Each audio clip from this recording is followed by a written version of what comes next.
Welcome to the Money Pig Podcast, brought to you by Goodwin Investment Advisory, where our mission is to lead people to financial peace, independence, and generosity. I'm your host, Reid Trego, and today on the show, we're joined by Ray Brown, Associate Wealth Advisor and candidate for CFP certification. Wow. For a discussion about ways to buy a car. I love it. We're going to talk about transportation today, Ray. Thank you for having me. Yeah, it's great to have you here. Super great topic to talk about. And I think it's going to be great. Let's jump into it. Yeah, all right. Cars are great investments, Ray. You got to have it. Oh, investments. I don't know about an investment. Okay, you're right. Have you ever had someone at the dealership walk in? It's like, Mr. Brown, thought you were smarter than this. This is a true story. This happened. This man came in. He's like, Mr. Brown, thought you were smarter than this. You don't want to protect your investment with this, trying to sell a warranty package. Nice. Like, investment. That's a depreciating asset. Is that what you meant to say? That's exactly right. They did not like me. No. Yeah. Did you? You called them out. Yeah. No. Investments appreciate. It's very true. Yeah. All right. So one of the questions we get a lot of times is, hey, I'm going to get a car. I need transportation. Should I pay cash for this? Should I finance it? Take a loan? Should I lease? I've done all three of these. So I wanted to just get your take and find out what you think about this. So let's start with, is it a great idea to go in and just pay cash for a car? What do you think, Ray? The short answer, I say yes. That's the best way. I think that's the best way. It's the cheapest way. And it's just giving you, there truly is a right brain, left brain response to so much that we talk about in this personal finance world, and buying a car, I think, is the exact same. And like you said, Reid, there's three ways to buy a car, right? You've got to do one of these three. You're either paying cash for the entire thing. If you don't do that, well, then you're going to finance it, which means you're borrowing money from a bank or credit union in order to pull this off. Or the third is that you're leasing it direct, from the dealership. And so when it comes to paying cash, you've worked hard to save up this cash. The cash is sitting in your account, and it has a pain sensor that's associated with you letting go of that money. So when it comes time to buy the car, are we spending $25,000 on the car? Are we spending $30,000? Well, dang. Would I rather have that $5,000? Like, do I really need this $30,000 car? There's a thought process that activates, and it just makes you think twice before you, quote, sign and drive. When you go into a dealership and you're pushing financing, well, what difference does it make? The payment is $16 more a month if I spend, that's where I deserve this extra $16. I can do that. Yeah, I can get the BMW with the next step up the line. But you figure that over 7 years. Well, yeah. Yeah. Who asks how many years it is? And Right. I think that's the number one question when you walk into the dealership is, what are you trying to get to a month? And when you start thinking in those terms, that takes everything to a completely different level. Although that is a very normal way that people think about things, right? This is how we live. We do everything in $4.99 or $200 a month. Yeah, absolutely. So to answer your question, that was my long approach. My short answer there at the beginning was yes, pay cash. And like you, I've done it both ways. I've never leased a car, but I know a lot about it, and I know I have financed in the past, and I've also paid cash. And it's one of those things where if you can get ahead of the system, right? Because this is the other big question is who in the world can stack up that much cash to drop it? It's like, you can do that if you have no payments, right? And so you have to be ahead of the curve. And so you already own the car you're driving. You have no car payment. Therefore, you now have a car payment. Every single month you're setting aside, and before you know it, boom, the cash is there. It's growing and it's ready to roll. And then you've got it, and you can say, hey, do I want to let go of this on this car? Do I dial back my desires a little bit and get a little bit less of a car to keep some cash, or put a little bit towards the next one? And these things are going down in value by the day. So it's like, do we really want to, how do you swing it? So yeah, it's amazing. And just like you were talking about, it's ideally, out of our monthly budget, we're putting money aside in a sinking fund, which we would call it, where it's saving. And the way I kind of phrase it to people when I'm talking to them is I say, normal people go buy a car at the dealership and then they make payments over time. If we want to be weird or maybe financially ahead of the game, we would make payments to ourselves ahead of time, put it in a savings account, earn a little interest, and then go buy the car. And just because now you've bought that car, keep making that payment to yourself, because in a few years, you're going to trade out that car. Right. And the sooner you can get there, the sooner you can trade it out if you want to. So it's sort of like that idea that there's two kinds of people, the ones who understand interest and those who don't. Some people pay it and some people earn it. Right. Yeah. Right. And if you were to truly compare, and going back to the initial question, do you pay cash for it? And the answer is yes. And it's just because that's the cheapest way to do it. Fair point. And of course, to give it just full devil's advocate here, the full disclosure is, well, that doesn't factor in opportunity cost, right? You're going to have those people that say, well, why would I let this money go out of my account? I could keep that invested at 10%. It's like, well, not if it was 2020. It wouldn't have been, have been down 20%. So you would have actually saved money by pulling your by letting go of the cash to buy this car. And so, I think when we're looking at that, obviously my advice is always to encourage folks to, if you've got a loan, get it paid off quick. But then pretend like it's back on. It's game on. You're setting aside. You're building that sinking fund, like you mentioned, Reid, and just stirring up the cash so that it's there when you need it. The car will die. What you're driving right now will crap out on you, and it will be time to purchase a new car. That's a fact. And so prepare now. Unless it's a Toyota Tacoma, which I have, which is going to last me forever. Of course. I love it. I love it. Yeah. Okay, so option number 2, you can finance it. You can go to the dealership, get a loan from a bank or their crediting organization. Yeah. For folks that do that, I've always recommended taking a private credit union route, so you're walking in, you've got your own financing. And this is something to consider now, is that you and I have mentioned this in the past, but in years prior, interest rates were incredibly low, and you could negotiate a 0% interest on a loan or a 0.9% interest on a loan. And that's a little bit of a different conversation, because then it does become a thought process of, well, why would I pull the money out of the investments now? It's so cheap to borrow money, and you could easily pull that off. But now things have shifted. We're now in this very high interest rate environment where car loans are, I looked at this morning, they're going 6-7%. So just right there on a $30,000 car, that's $2,000 in the first year. And so when you're really looking at total cost, is it worth it to finance it? And then the one thing that is just the back of the pocket, right brain, left brain, thought process here is the emotional side of financing. And it is easier to say yes to things like warranties. Do you want the leather protection? It's just $8 more a month. Well, times 12 months in a year, times blah, blah, blah.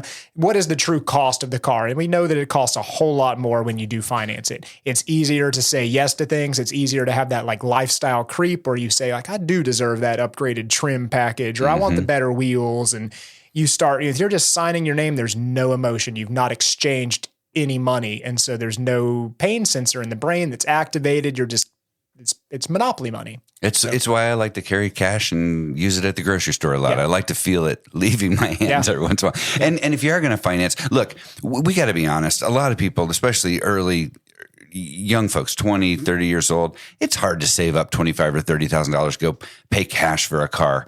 But save up some, and hopefully on your second car, you can put 50% down. And on your third car, maybe by then you can put 100% down or 75%. Just finance a little bit. You're going to save a lot of money. But if you are going to finance as, when you're in your early 20s, you're probably not saving up that at $25,000, $30,000. So we recommend the 20-3-8 rule. And that just says put 20% down, don't finance it for more than 3 years, and don't let the payments exceed 8% of your income. And there's also another version of this out there. It's called the 24-10 rule, which is a little looser, 20% down, not more than 4 years, and don't let it exceed 10% of your income.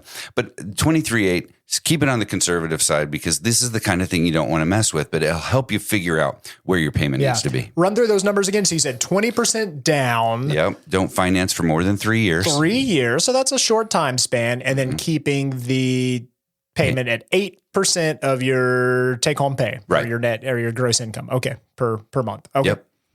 Some good budgeting restrictions there, because there's so many things today that demand our attention. We've talked about the subscriptions, and the Netflix is, it's only $12. This is only, $9.99. The more things you say yes to, it's like, wow, now I'm actually in a pinch. And if so many things can happen if there's a layoff. It just creates so much unnecessary risk and pressure. And if you've stacked yourself so tight that it's just, man, there's no room to breathe in this whole thing. That's right. So then the third option. Number 3. Oh, let me go back to this. Can you finance a fancy car? What do you think? If you wanted to buy, let's say. Define fancy. Yeah, let's say fancier than my Tacoma. Okay. No, but I'm gonna upgrade to maybe that luxury car. Yeah. I don't need a Mercedes to get around, but it just feels good to drive. I'm right? sure that they would love you to walk in the door and ask, and we'll get you a great deal, Mr. Sir. Yeah. Yeah. Because I can do it for $500 a month or $800 a month. Sure. Can you do $700 a month? Yeah. Sure. We'll get you in it. I went into the back and I did some talking, and my manager, we got it down for you. You said you could do 700. I got it down to 690. What do you say? Yeah. It's a 10-year, awesome. it's an 8-year loan, but it's your budget. You can do that. Yeah. So I think when you get to an extra car, like if you want an extra car, a Corvette or something like that, we're not probably financing those things. And if you are, it's got to be same as cash over 12 months. That's it. I would certainly discourage it, because then it's just like, maybe you got people going out financing mattresses that they think that they need. And do you really need the Corvette? And again, when you've got to pull your cash out of your investments or out of your bank account, and you've worked hard and you've seen those numbers go up over time, it just changes the entire way you think. You start to really question, do I actually want this? Yeah. Would I rather have this do XYZ for me? Absolutely. Instead of dropping in value daily? Yep. What's the old Dave Ramsey quote? He calls it it's like a rock, because it goes down in value. That's why they call it like a rock. It drops in value like a rock. So, the old ads for the Chevy, pickup trucks. This is the Chevy commercial. Yeah. So yeah.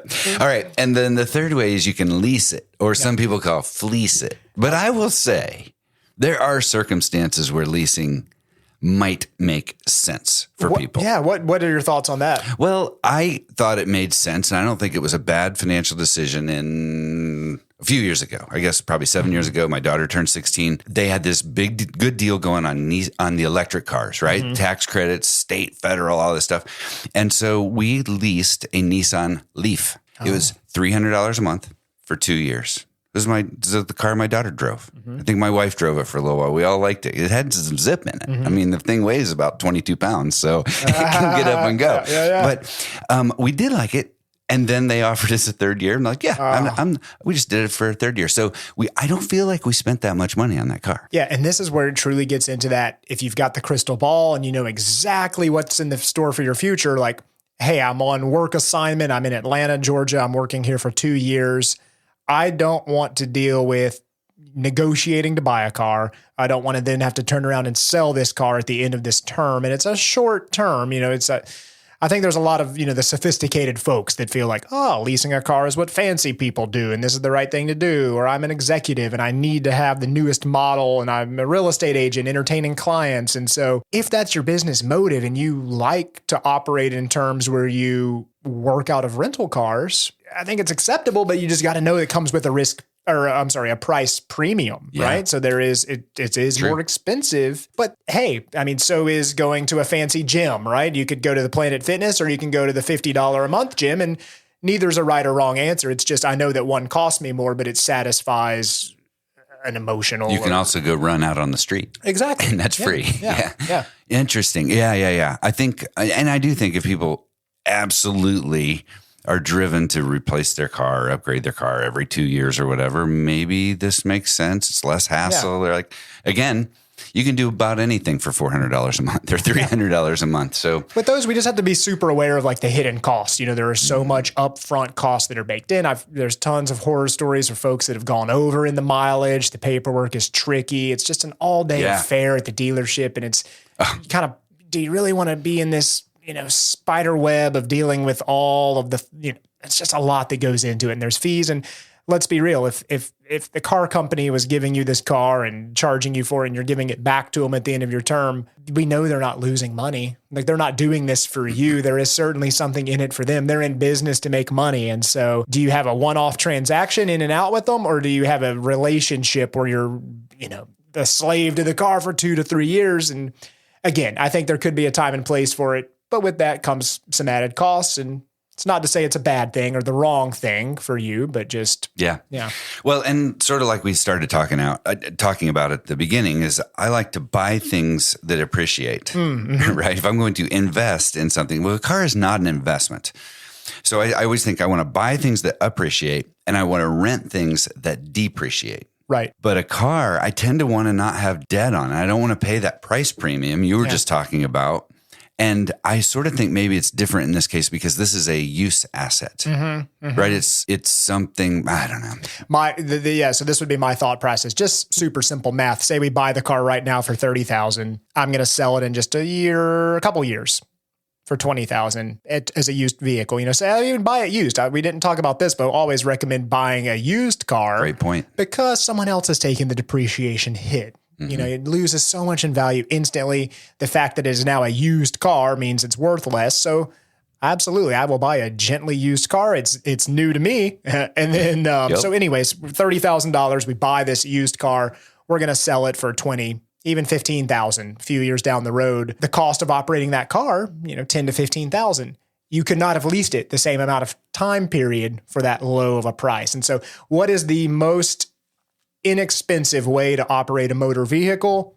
It would be buying it, holding it for the sweet spot, selling it, and then you get your next one.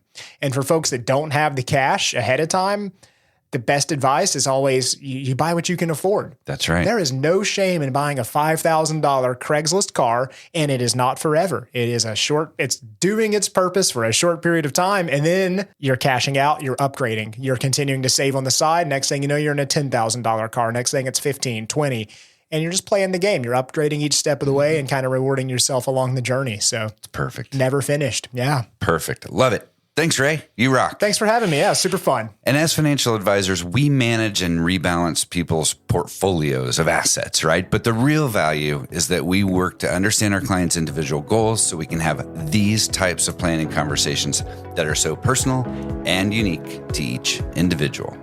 We'll see you next time. The Money Pig podcast is hosted by Reid Trego. Goodwin Investment Advisory is a registered investment advisory firm regulated by the Securities and Exchange Commission in accordance and compliance with security laws and regulations. Goodwin Investment Advisory does not render or offer to render personalized investment or tax advice through the Money Pig podcast. The information provided is for informational purposes only and does not constitute financial, tax, investment, or legal advice.